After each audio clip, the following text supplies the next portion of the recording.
மக்களே, நம்ம இன்றைக்கி என்ன பார்க்க போகிறோம்னு பார்த்தீங்கன்னா, கேழ்வரகு கூழு தான் பார்க்க போகிறோம். அன்றைக்கி நான் கேழ்வரகு மாவு மிஷினில் கொடுத்து அரைச்சிட்டு வந்தேன். இப்போ அந்த மாவை நாளைக்கு எங்கள் ஊரில் வெள்ளிக்கிழமை திருவிழா, கூழ் ஊற்றுற திருவிழா, அதுக்காக வேண்டி நான் கூழ் காய்ச்ச போகிறேன். அதுக்கு பார்த்தீங்கன்னா, நான் இந்த மாவுக்கு தேவையான தண்ணியை கொதிக்க வச்சுருக்கேன். இப்போது அந்த தண்ணியில் இந்த கரைச்சி வச்ச மாவை நான் ஊற்றுறேன். கரைச்சி ஊற்றணும்னா அது மாதிரி கட்டி பிடிக்காதீங்க. கட்டி பிடிக்காமல் கிண்டிக்கிட்டே இருக்கணும். ஊற்றணுன்னே இன்னும் தண்ணி ஊற்றணும். நான் இது 1 கிலோ மாவு காய்ச்சுறேன். பாருங்க, நல்லா கட்டி கை விடாமல் அப்படி கிளறிக்கிட்டே இருக்கணும். நல்லா அப்போ தான் கட்டி பிடிக்காது. இது எப்படி கிண்டிக்கிட்டே இருக்கணும். தண்ணி ஊற்றி ஊற்றி கிண்டணும். நம்ம கட்டியே பிடிக்கல பாருங்க.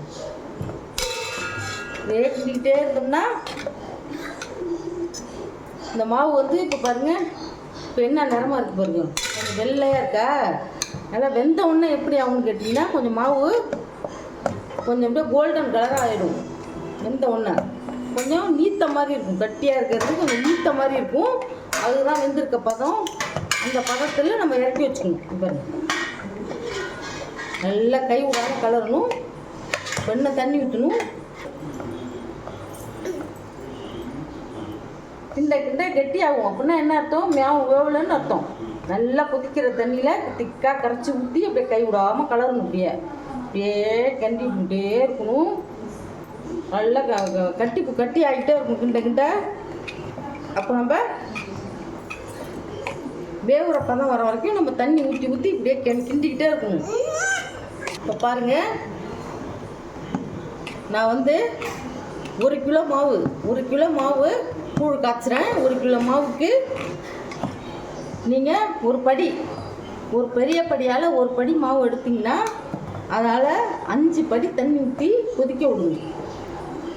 கொதித்த உடனே மாவை கொஞ்சம் திக்காக நான் காட்டின மாதிரி திக்காக கரைச்சி இந்த மாவில் ஊற்றுனீங்கன்னா கட்டி பிடிக்காது. சில பேர் அப்படியே போடுவாங்க. அப்படி போட்டு நம்ம சட்டு கிண்டுறதுக்குள்ளே கட்டி பிடிச்சிக்கணும். நம்ம கரைச்சி ஊற்றணும்னா கட்டி பிடிக்காது. ஆனால் அந்த மாதிரி கிளறிக்கிட்டே இருக்கணும். விட்டுட்டிங்கன்னா அடி பிடிச்சிக்கணும். இப்போ பாருங்கள், அது தண்ணி நம்ம 1 படிக்கு 5 லிட்டரு தண்ணி ஊற்றி மாவை கரைச்ச மாவை ஊற்றி கிண்டணும்னா திக்காகிடும். அதுக்கப்புறம் நம்ம திக்காக ஆக தண்ணி ஊற்றி நம்ம கிளறிக்கிட்டே இருக்கணும். ஒரு பதம் வந்தோடனே அந்த திக்காகி கொஞ்சம் நீக்க வந்துடும் மாவு. இப்போ எப்படி மாவு வெள்ளையாக இருக்கு பாருங்க. இந்த மாதிரி இன்னும் வேவலன்னு அர்த்தம். கேழ்வரகு மாவாக இருந்தாலும் அது வேகணும். அப்போ தான் நல்லாயிருக்கும். இன்னும் வேவில் வெந்ததுனாக்கா இவர் எப்படி இருக்குது. இன்னும் ஒரு கவலை தண்ணி ஊற்றிக்கலாம். உப்பு இப்போ போட வேண்டாம். நம்ம எவ்வளோ காய்ச்சினதுக்கு அப்புறம் மாவுக்கு தகுந்த மாதிரி உப்பு போட்டுக்கலாம். கஞ்சி கூழுக்கு தகுந்த மாதிரி. ஏன்னா இப்போயே போட்டோம்னா வீட்டில் கரிச்சு போயிடும். அப்போ போட்டோம்னா திட்டமாக இருக்கும். இப்போ மாவு கொஞ்சம் நீர்க்க வந்துருச்சு. இப்போ கொஞ்சம் கொதிக்கணும். நல்லா கொதிக்கணும். நல்லா கொதிச்சாலும் மாவு வேணும். ஆனால் கை விடாமல் கலரணும். அப்படி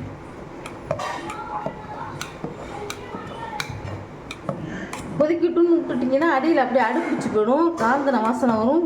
நமக்கு கூழ் குடிக்கிறதுக்கு நல்லா இருக்காது. இப்போ நான் 1 கிலோ கூழ் காய்ச்சிருக்கேன். இதை நைட்டு நான் காய்ச்சி வச்சுருவேன்.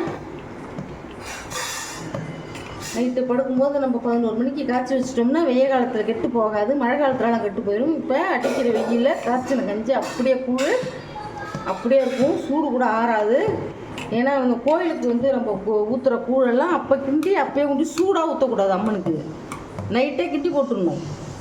நைட்டே கிண்டிட்டு வச்சிட்டோம்னா அப்படியே கட்டி ஆயிரும், ஆறி போயிடும். காலையில் பார்த்திங்கன்னா அது மேலே 7 மணி இருக்கும். அது நான் காலையில் அது எப்படி இருக்குங்கிறது, அதை தண்ணி ஊற்றி எப்படி கரைக்கணும், அதோட இன்னொரு பொருள் சேர்க்கணும்.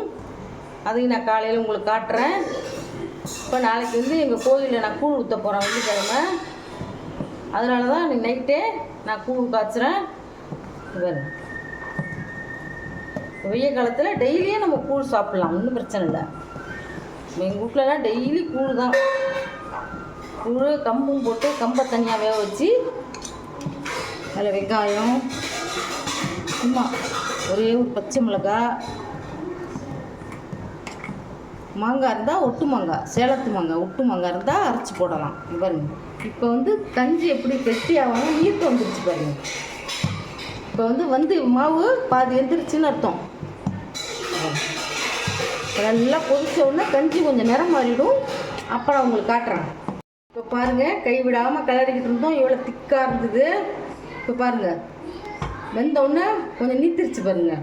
இந்த ஸ்டேஜில் தான் கூழ் காய்ச்சணும். இதை காய்ச்சி அப்படியே இறக்கி அடுப்பு ஆஃப் பண்ணி வச்சுட்டிங்கன்னா காலையில் பார்த்தீங்கன்னா அப்படியே கட்டியாயிரும்.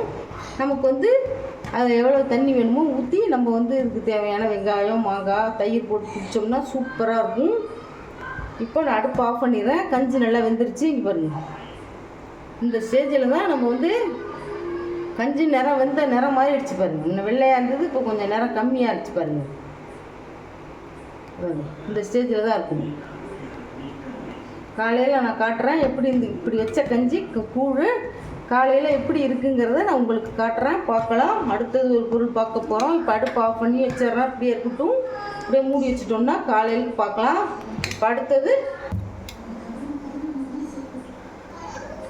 இப்போ பாருங்கள், நம்ம அம்மனுக்கு நாளைக்கு கூழ் ஊற்றுறதுக்கு நம்ம வந்து கேழ்வரகு கூழ் காய்ச்சிட்டோம். இப்போது நான் மதியமே 1 மணிக்கெல்லாம் நான் கம்பை ஊற வச்சுட்டேன். கிட்டத்தட்ட இது ஒரு 6-7 மணி நேரம் ஊறியிருக்கு. கம்பு கொஞ்சம் ரொம்ப நாள் ஊறுனா தான் நல்லா ஊறியிருக்கும். நம்ம பைத்தம்பருப்பு கடல் பருப்பு மாதிரி கிடையாது, இது கொஞ்சம் நல்லா ஊறணும். இங்கே பாருங்கள், நான் 1 கிலோ மாவுக்கு 1/4 கிலோ கம்பு ஊற வச்சுருக்கேன். இதை இப்படி ஊற வச்சு நான் மூடி வச்சுருவேன். காலையில் இதை மிக்சியில் போட்டு குறன்னு அரைச்சி இதே மாதிரி கைவிடாமல் கிளறி சீக்கிரம் வெந்துடும். கம்பு ஊறிட்டால் சீக்கிரம் வெந்துடும். இந்த மாதிரி குறன்னு ரவா பதமாக அரைச்சி இல்லை கொதிக்கிற வெந்நீரில் கொட்டி நான் வேக வச்சு உங்களுக்கு காட்டுறேன். எப்போவுமே வந்து வெறும் கேழ்வரகையோ வெறும் கம்பையோ குடிக்கக்கூடாது, ரெண்டையும் கலந்து தான் குடிக்கணும். ரெண்டையும் கலந்து குடித்தாதான் டேஸ்ட்டாக இருக்கும். நான் இதை ஊற வச்சுருக்கேன். நாளைக்கு அரைச்சி இதை காய்ச்சி எப்படி செய்கிறதுன்னு உங்களுக்கு காட்டுறேன். தேங்க்யூ, பாய்.